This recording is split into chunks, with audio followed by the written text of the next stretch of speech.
예, CBS 라디오 박정희 한판승부 2부 문을 열었습니다. 이번 총선 주요 격전지를 가보고 있는데요. 자, 오늘은 서울 동대문 을로 가봅니다. 지난주 더불어민주당 장경태 의원과 인터뷰를 한 데 이어서 오늘은 국민의힘 후보시죠. 김경진 전 의원을 만납니다. 의원님 어서 오십시오. 안녕하세요. 예, 진 교수님과 박 실장 인사 안녕하세요. 나눠주십시오. 안녕하십니까. 안녕하십니까. 예, 오늘 역시 빨간색 옷을 입고 오셨는데 예. 예, 후보 같지는 않고 빨간색 등산복 같다. 뭐 이런 네. 생각이 아니 뭐 당 색이 당색이 빨간색이기 때문에 색이다 보니까 예. 이렇게 많이 입고 다닙니다.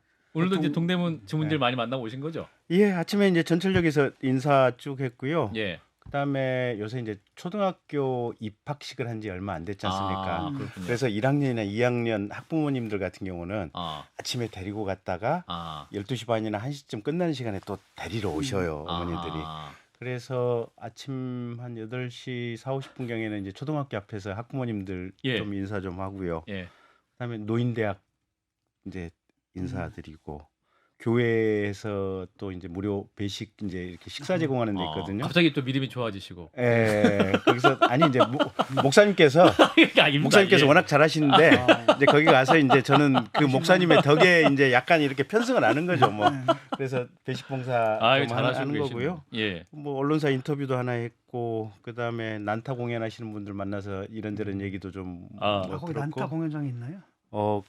지역에 큰 체육관이 하나 있는데 거기에 모여서 연습들 하시고, 그러니까 이제 일종의 생활 뭐형 문화 동아리 같은 뭐 동아리다 이렇게 봐야 될 것 같고요. 후보님 약간 그 마이크 중간 쪽으로 오른쪽 이동을 해주십시오. 알겠습니다. 방송을 너무 오랜만에 오셔갖고 우리 한판승 마이크와 이제 원래 친하신 분인데. 네. 예. 그래도 좀 알아보시는 분이 있나요? 그래도 습가 요정 아니었습니까? 그래도 그렇죠. 제가 이제 방송을 한 습가 요정. 12년 정도를 했으니까 그리고 국회의원 한 번 했으니까 알아보시는 분들이 많죠. 그렇군요. 많이 그래도 이제 지역구로 옮기신 거 아니에요? 그렇죠. 동대문 을로. 네, 예. 많이 반가워해 주세요. 그렇죠. 많이 반가워해 주시죠. 예. 네. 자, 그럼 이제 동대문 을에 가셨는데 네. 의원님의 이제 후보님의 1호 공약, 또 음. 유권자들이 가장 알리고 싶은 공약 어떤 겁니까?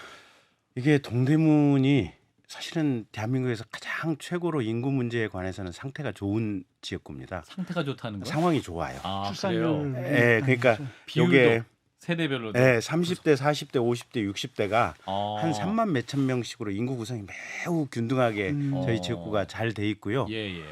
그다음에 오늘 아침에 이제 전농초등학교 앞에 서 있었는데 예. 저희들 학교 갈 때 이게 아이들이 쏟아져서 학교로 들어왔지 않습니까? 그 장면을 재현이 돼요. 물론 이제 저희 때는 한 반에 60명, 70명 했고 뭐 2부 수업 했지만 지금은 이제 한 반에 한 30 몇 명 정도지만 어쨌든 우리 동대문 을 지역구는 아이들이 쏟아져 들어오는 이 지역구여서 이제 30대, 40대 엄마들 이제 물론 이제 엄마 아빠 학부형 기준으로 보면 교육에 대한 갈망이 대단히 큰 지역이에요, 보면. 그래서 이게 이제 동네에 인문계 고등학교가 좀 부족해요. 그러다 보니까 간혹 어떤 학생들은 한 15km 정도 통학거리가 되는 학생들이 있어요. 면목동까지. 그래서 이제 지역에 고등학교를 좀 만들어 달라. 좋은 고등학교를 만들어 뭐 달라. 이런 요구도 있고 또 출퇴근 이렇게 같이 직장생활 맞벌이하는 학부모 입장에서는 돌봄 좀 제대로 해달라. 그리고 이제 오늘 아침에 가령 어떤 학부모님들 들었는데 아니 어쨌든 애들 사교육하는데 돈이 많이 들어가니까 학교에서 방과 후 프로그램을 좀 다양하게 해주라. 방과학교. 그래서 이 프로그램을 다양화 시켜주면 조금 학부모님들 입장에서는 여러 가지로 두루두루 뭐 과외비라든지 뭐 주머니 세이빙에 좋겠다 싶어서 그래서 교육특구 동대문구. 교육특구. 동대문구. 아까 그 전현희 후보도 그 중성동갑도 교육 문제 엄청 열심히 하시겠다고 그러니까 딱 유사한데 대체로 거기도 고등학교 이게 얘기 젊은 청계천 하나 넘어가면 성동구거든요. 보면 그래서 유사하군요, 동대문 니즈가. 성동구가 아직은 젊은 세대들이 조금은 있는 그러다 보니까 이제 그런 특성들이 좀 강하지 않나 싶습니다. 사실 의원님 같은 경우는 이제 동대문을 방금 말씀하신 초등학교에서 30명씩 쏟아 나온 단반에 서울에서는 보기 드문 광경인데 맞아요. 그럼 젊은 부모님이 많다는 거고 그러면 제가 관례적으로 볼 땐 국민의힘에는 조금 불리한 지역구일 수도 있고 근데 또 한편 생각해 보면 의원님 같은 경우는 민주당에 계셨고 사실 국민의힘 내부에서도 중도적인 목소리를 많이 내셨던 분이잖아요.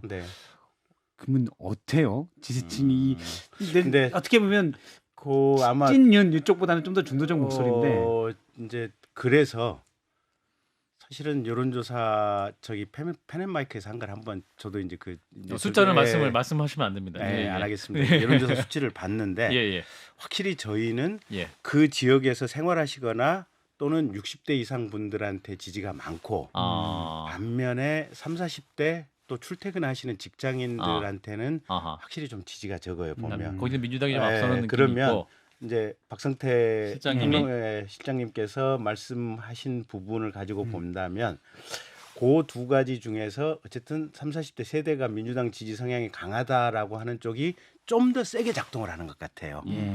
그래서 이제 그 부분은 아까 말씀하신 저도 이제 과거에 민주당 몸 담았었고 진보 진영과 또 어떤 교감도 있고 그래서 중도적인 색채가 있다라고 하는 부분들을 좀 더 강조하고 소구를 해서 40대의 지지를 좀 더 이렇게 받기 위해서 해야 되지 않느냐 그렇게 봅니다.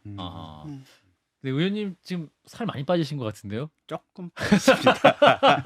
아니 이게 선거 때가 되면 본인들의 희망이 어쨌든 선거에 나가는 공직 후보자들에게 투사가 되잖아요. 그렇죠. 자기가 희망을 품는 정당의 후보에 대해서는 대단히 사랑해 주세요. 다니다 보면 막 먹이세요. 돼지 삼겹살 쌈 싸가지고 이거 먹고 힘내서 다니라고.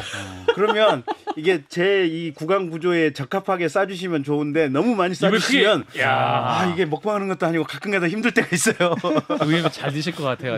이게 많이들 어머니들 주실 것 같은데. 식사 때 되면 시장 한 바퀴 쫙 돌고. 뭐 그렇습니다. 사실은 굳이 이게 후보들은 식사를 안 하고 식사 굳이 할 필요 없이 시장을 한 바퀴 뺑 돌면 약간 배가 찰 수 있는. 마트 가면 그러잖아요. 이렇게 돌면서 하나씩 먹어요. 배부른. 네. 좋은 것 같네요. 왜냐하면 또 지지자들이 주는 걸 안 먹어도 안 되고. 박 실장님도 다음번 선거에 꼭 한번 나가세요. 전 선거 안 나갑니다.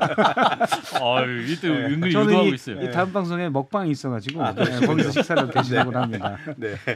자, 이제 당 얘기를 좀 해보면 민주당은 이제 공천 잡음이 약간 잦아들고 있고 이제 초반에 워낙 공천 잡음이 있었고 이제 나올 곳이 없어갖고 이제 좀 없는 측면이 있고 국민의힘은 이게 또 후반부로 가서 약간 잡음이 많이 나오고 또 후보들의 과거 발언대 막말 논란도 많이 있고 그래서 지금 이를테면 한동훈 위원장 한계론도 좀 나오고 있는 상황인 것 같은데 의원님 지금 후보님께서 어떻게 판단하십니까? 현재 판세 수도권 위기론. 글쎄 대강 그 말씀하신 질문 안에 답이 다 들어있는 것 같아요. 보면 그러니까 워낙 안 좋았잖아요.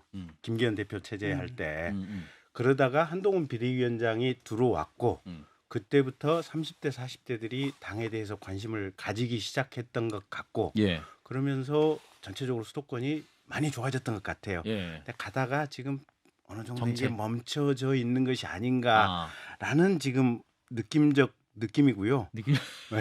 근데 어쨌든 선거는 아직 한 달 남아 있고 지금은 대체로 보면 조금은 불리하지만 다들 팽팽하게 아마 지역에서 경쟁하고 있는 상황들이 아닌가. 서울도 그렇게 보고 있습니다. 박빙열세. 뭐 그런 상황들인 것 같아요. 한동훈 효과가 이제 분명히 있긴 있었는데 그래도 이제 어느 정도 확장성의 한계가 온 게 아닌가. 중도 확장성에.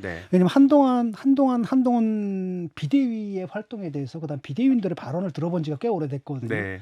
특히 이제 윤석열 대통령하고 막 그 갈등이 있었을 때 그때는 언론의 스파트를 받았는데 그 이후로 보게 되면은 뭐 좀 자기 너무 정제가 됐죠. 이제. 너무 정제가 돼가지고 그냥 대통령 뜻을 그대로 받아가지고 하는 게 아닌가라는 인상까지 든단 말이죠. 그러니까 김경률 비대위원 왜 이 방송에 안 부르시는 거예요? 와서 좀 쓴소리 좀 더 해주셔야 됩니까? 그러니까 딱 저는 두 가지인 것 같아요. 하나는 적장들이 너무 많아요. 적장이라 적장인지 적군의 수괴인지는 모르겠지만 고적의 수괴들인지는 모르겠지만 어쨌든 장들이 많아요. 이낙연 장, 이준석 장, 이재명 장, 그다음에 또 조국 장들 혹은 뭐 보는 관점에 따라서 수괴들이 이렇게 많이 있는데 우리는 한동훈 장 이게 1대4로 이게 싸움을 하는데 삼국지에서 보면 어쨌든 이게 1대4로 싸우면 이게 편치 않아요. 아무리 한동훈 장이 무공의 절세 고수라고 하더라도 이게 편치 않은 측면이 있고 이게 한동훈 장 한 명으로 이게 정제가 돼 있다 보니까 요게 스피커들의 어떻게 보면 한계, 개수 그래서 언론에 통해서 나가는 말의 다양화 숫자가 좀 부족한 것 같고 실은 그래서 이제 그런 문제 때문에 얼마 전에 원희룡, 나경원 또 안철수 이런 분들을 지역 선대위원장으로 했던 것 같은데 어쨌든 제가 볼 때는 우리 당에서 조금 더 제대로 된 중후한 분들을 모셔가지고 한동훈 비대위원장과 공동 선대위원장으로 가면서 뭔가 스피킹 이게 포를 쏴대는 분들이 좀 여러 명 동시에 존재했으면 어떨까라는 생각이 하나가 있고요. 그러네요. 근데 실은 그게 며칠 전에 중앙일보에 나왔던 기사 보고 바로 이거다라는 생각이 하나 들었고 예. 두 번째는 사실은 한동훈 비대위원장께서 지금 이재명 당대표가 하고 있는 잘못을 매우 정확하게 지적을 해요. 그러면서 우리가 절차적으로는 이런 정의를 세우겠다. 이 얘기를 매우 대안까지 분명하게 답변을 하는데 예. 사실은 국민들은 이번 총선 과정을 통해서 또 한 가지 듣고 싶은 것은 우리의 경제가 나의 경제적인 삶이 어떻게 달라졌으면 좋겠다. 이런 명확한 경제적 국정 비전이 수상적이라도 좀 나왔으면 좋겠어요. 그래서 뭐 대한민국을 세계 최고의 과학기술 강국으로 만들겠다. 그것도 조금 추상적이긴 하지만 그런 비전이라도 좀 반복적으로 나오든지 아니면 뭐 프랑스나 독일처럼 이제 사실은 대학교 학생들 거의 뭐 한 50~60%가 국가 장학금 뭐 이런 식의 장학금 대한민국의 대학까지 전면 무상 교육을 시키겠다. 그리고 외국인 학생들에 대해서도 대한민국 이 대학 교육 전면 무상화 시키겠다 독일식으로. 그래서 외국인 학생들이 대한민국에 많이 들어와서 대한민국의 뭔가 젊은 에너지가 충만할 수 있도록 만들겠다. 뭔가 이런 식의 구체적인 경제적인 비전들이 좀 분명하게 나왔으면 좋겠다. 이런 생각 드는데 그럼 그게 구체적으로 어느 비전이었으면 좋겠냐? 저는 잘 모르겠어요. 근데 그런 비전도 있지만 사과바 들고 나오셔가지고 사과값 너무 올랐다. 네. 경제 어렵게 하는 거 사과드린다. 이렇게 말씀하시는 게 더 효과적이지 않습니까? 표면적으로 이렇게 막 서민 물가가 지금 시장 가면 너무 지금 팍팍하고 살 게 없다 하시는 분 너무 많기 그래서 때문에 아까도 방금 사과 얘기를 하시니까 네. 제가 시장을 한번 돌고 가보셨더니. 왔는데 이제 이 얘기를 하시더라고요. 이게 우리나라처럼 지금은 사실은 농업이 외국인 농업 근로자에 의해서 100% 유지되고 있는 이 상황들 아니겠습니까? 근데 대한민국처럼 외국인 근로자에 대해서 전적으로 똑같은 동일한 최저임금, 동일한 근로 기준을 이렇게 해주는 나라도 많지가 않아요. 보면 전 세계에. 예. 그런데 그러다 보니까 심지어 요새 지방 이게 외국인 근로자들 같은 경우는 토요일, 일요일 일 안 한다. 그다음에 급여가 조금만 적으면 이게 외국인 근로자들 단톡방이 있어요. 보면 가령 지방의 군산의 외국인 뭐 네팔 근로자 단톡방이다 이러면 거기서 본인들끼리 정보 교환이 통해 가지고 조금만 조건 좋은 대로 바로바로 이게 이적이 되거든요. 그래서 이게 이제 외국인 근로자에 대해서 지나친 차별 대우를 할 것은 아니지만 우리 대한민국 경제라든지 뭐 이런 점들이 이미 구조가 이렇게 된 상황에 조금은 좀 더 현실적이고 좀 적합한 어떤 시스템을 좀 찾아야 될 것이 아니냐. 이런 부분도 제가 볼 때는 주요한 어떤 국가 비전이 될 수 있을 것 같아요. ILO 규정에 따라서 외국인 노동자를 차별해서 임금 구조를 가져갈 수는 없어요. 아시겠지만 국내 최저임금이 차별화돼 있다면 뭐 그건 다른 얘기긴 한데 외국인 근로자만 차별할 수는 규정상은 안 됩니다. 뭐 어쨌든 그래도 뭔가 머리를 쓰지 않으면 지금의 한국의 산업 구조들이 어쨌든 여러 가지로 흔들릴 수 있는 그런 상황이 아닌가 싶어요. 앞서 이제 경제 이런 부분이 없다고 하는데 대통령이 계속 민생 토론을 통해서 말씀하시고 얘기했어요. 국가장학금을 뭐 150만 명에 주겠다고 했는데 제가 정확한 수치는 기억이 안 나는데 그리고 뭐 일부 신용 부분에서 사면을 하겠다. 뭐 이런 부분도 했었고 이자를 깎아주겠다 이런 부분도 했었고 많은 걸 냈거든요. 근데 지금 말씀하신 거는 한동훈 위원장이 별 그게 없다 그래서 대통령이 낸 건 별 의미가 없다는 얘기인지. 요새 근데 이 언론의 주목은 오로지 한동훈 위원장한테가 있지. 사실은 대통령께서 하시는 행사, 대통령께서 하시는 워딩에 대해서는 국민들의 주목도가 조금 떨어지는 것 같아요. 다른 한편으로는 또 그 리스크가 있는 것 같아요. 유감스럽게도 이제 윤석열 리스크, 김건희 리스크인데. 뭐냐면은 그 여사 같은 경우에는 지금 요즘 자취를 감췄기 때문에 큰 문제가 없는데 대통령실에서 계속 대응을 잘못하는 것 같거든요. 예를 들어서 이종섭 장관 문제라든지 이런 것들은 임명철에 없다. 여론에 굉장히 그 부정적인 영향을 끼치거든요. 그걸 감지하면은 거기 적절하게 대응을 해야 되는데 그게 아니라 나는 그냥 가겠다. 사실은 지금 민심이 확 돌아선 게 바로 그것 때문이고 대통령의 강공 모드. 이것 때문에 돌아섰는데 딱 보니까 뭐 하나도 달라질 것 같지 않네. 이러는 가운데 그런 부정적인 분위기가 중도층에 굉장히 큰 영향을 끼치거든요. 그 역할을 갖다가 사실 한동훈 비대위원장이라든지 이런 분이 해줄 거라고 기대했는데 최근에 보게 되면 이분이 너무 얌전해요. 그런 측면이 있거든요. 당에서 좀 누가 김병진 의원님이 저라도 할게요. 아니 지금 반성 모드로 하니까 대선 때는 반론을 하세요 강하게. 대선 때는 제가 어쨌든 뭐 공보특보 담장을 했고 초창기에는 이제 대외협력 특보를 했었기 때문에 디펜스 해주세요. 이제 어떻게 보면 대통령의 공식 참모였기 때문에 그때도 후보께서 윤석열 후보께서 사과하시기 전에 제가 먼저 사과드리겠습니다. 큰 소리를 그냥 저희 방송에 많이 말씀하셨죠. 잘못했습니다라고 이렇게 말씀을 드렸는데 지금은 이제 뭐 대통령하고 당정 분리니까 이제 상관이 없죠. 이제 상관은 없는데 어쨌든 진중권 교수께서 말씀하신 그런 부분과 관련해서는 사실 이제 굳이 대통령을 위한 변명을 하자면 대통령께서 요새 이제 여러 가지 자세나 어떤 직무 스타일이 많이 달라졌다고 하는 얘기들이 들려와요. 그러니까 과거보다는 상대적으로 많은 시간 참모들의 얘기를 듣고 심사숙고하고 이제 그렇게 스타일이 좀 바뀌었다고 하고 저도 하여튼 말씀드리고 저도 국회의원 되면 더 세게 말씀드릴게요. 이게 이제 이런 문제거든요. 한동훈 비대위원장이 얘기를 해야 되거든요. 임명 취소하라고. 왜냐하면 이런 분을 갖다가 그쪽 대사를 임명하는 게 그 나라에 대한 또 결례이기도 하거든요. 호주 입장에서도 본인 대사가 수사받으러 잠깐 갔다 올게요. 그러면 굉장히 기분 나쁠 것 같은데 이 사람 무슨 이런 사람을 대한민국 대표로 불러왔냐. 요거는 이제 제가 법조인적 관점으로 시각에서 보면 검사 출신으로서 요새는 검사도 그렇고 경찰도 그렇고 이제 공수처도 그렇고 본인의 얘기에 의미를 두지 않습니다. 벌써 검사 조서의 증거 능력이 별 의미 없다고 하는 게 이제 대법원 판결에 의해서 되는 거고 수사는 객관적인 물증을 파악하는 거 아니에요 보면.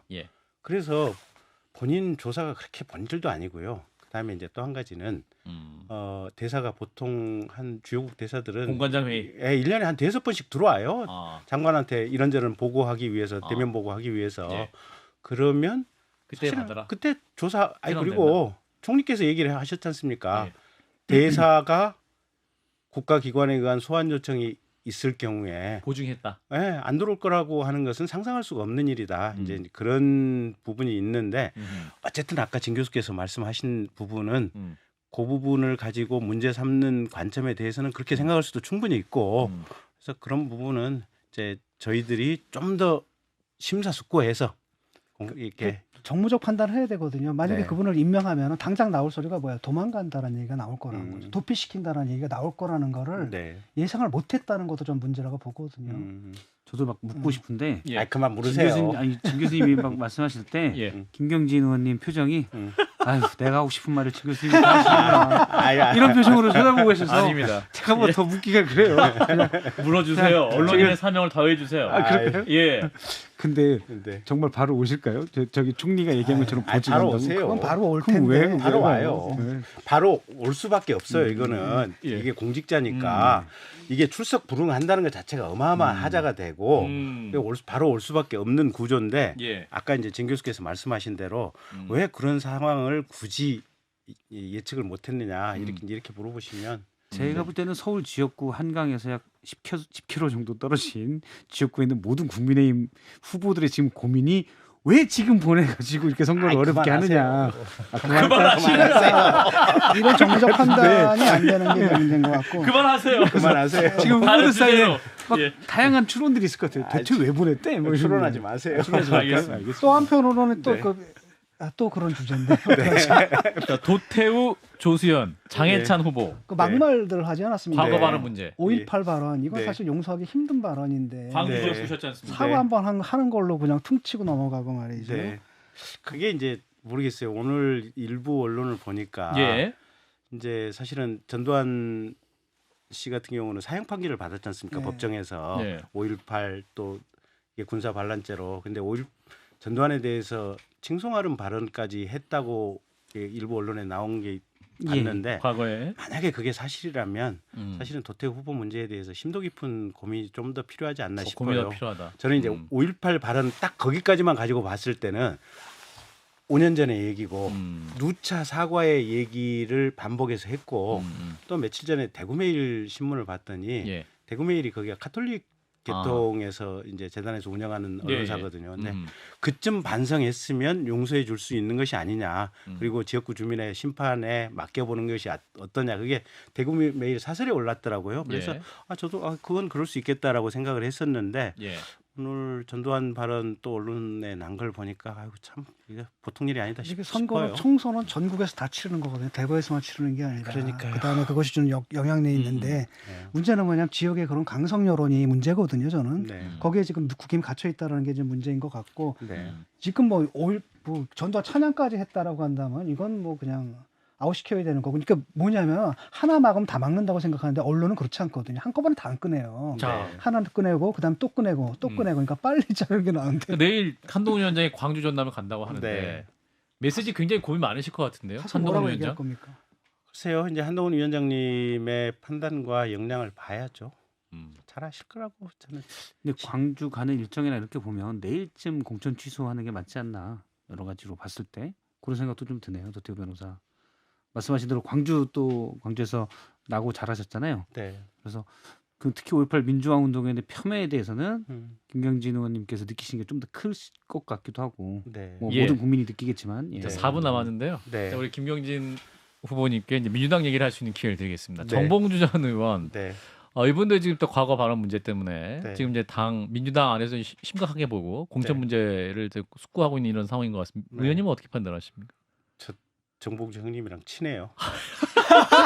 아니 오늘 그러면 아니 같이 나가는 이게 사적으로 친분이 상당히 있어서 예, 제가 그 형님한테 대해서는 뭐라고 얘기 안 할게요. 근데 네, 어쨌든 뭐 국민이나 언론들이 예. 적절하게 판단하실 거라고 봅니다.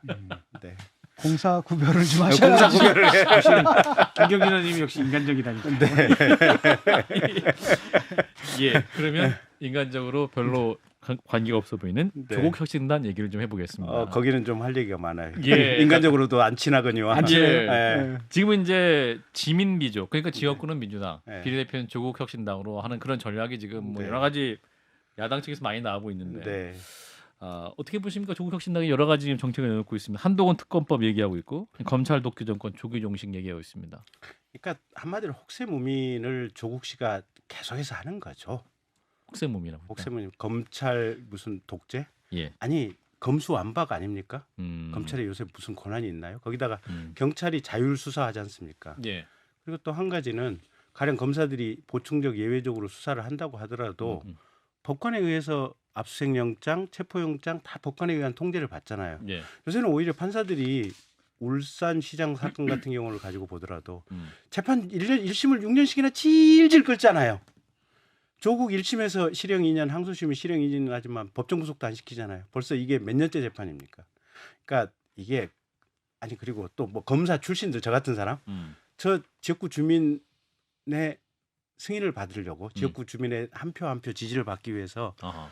저 아침부터 저녁까지 열심히 뛰어다니고 있고요. 예. 대통령 당선된 윤석열 대통령도 열심히 선거 나가서 당선이 됐던 거 아니겠습니까? 그래서 검찰 독재다. 아니 그리고 또 민주당에서 이성윤, 신성식 거기도 검사 출신들 얼마나 공천받겠다고 하는 사람들이 많았어요 보면. 예. 뭐 또 저기 이재명 당대표 변호했던 변호사들. 검찰 고위직 출신 변호사들 상당수가 살아가지고 지금 다 공천 받았죠. 공천 받았잖아요. 예. 그러니까 말도 안 되는 얘기들이다라고 보고 있고 예. 조국 씨는 국민들을 이런 식으로 수년간에 걸쳐서 현혹하고 있는데 참 이게요 대한민국 자체가 저는 저출산의 위기 또 중국과 같은 후발 국가들이 기술적으로 굉장히 우리나라에 지금 근접해서 따라왔지 않습니까? 예. 경제적으로 어떤 부분은 앞서 있긴 하고. 경제적으로 성장에 거의 절벽 위기 상황에 우리가 와 있는데 예. 이 그런 위중한 상황에서 도둑들이 도둑의 두목이 내가 정치 지도자 하겠다. 내가 길을 제시하겠다. 나를 따르라. 그게 지금 이재명과 조국 또 송영길 이런 분들인 것 같아요. 아하. 그래서 도대체 이 엄중한 2024년 총선이라고 하는 시기에 예. 도대체 이런 일이 어떻게 발생할 수 있는가? 저는 기가 찰 따름입니다. 예. 3초 나왔습니다. 네. 예. 그 동대문 구 주민들 혹은 국민들께 네. 진입 발언 마무리하겠습니다. 윤석열 대통령이요. 조금 우직하게 곰처럼 너무 밀어붙인다고 생각을 하지만 저는 큰 틀에서 이분이 가고자 하는 방향은 맞다고 생각합니다. 이번 총선에서 어쨌든 윤석열 대통령이 제대로 일할 수 있도록 예. 저희들 꼭 좀 도와주십시오. 그래서 대한민국 제대로 만들고 대한민국이 제2의 도약을 이룰 수 있도록 그런 국가와 시스템을 만들어내겠습니다. 예, 지금까지 국민의힘 동대문구의 김경진 후보였습니다. 고맙습니다. 고맙습니다.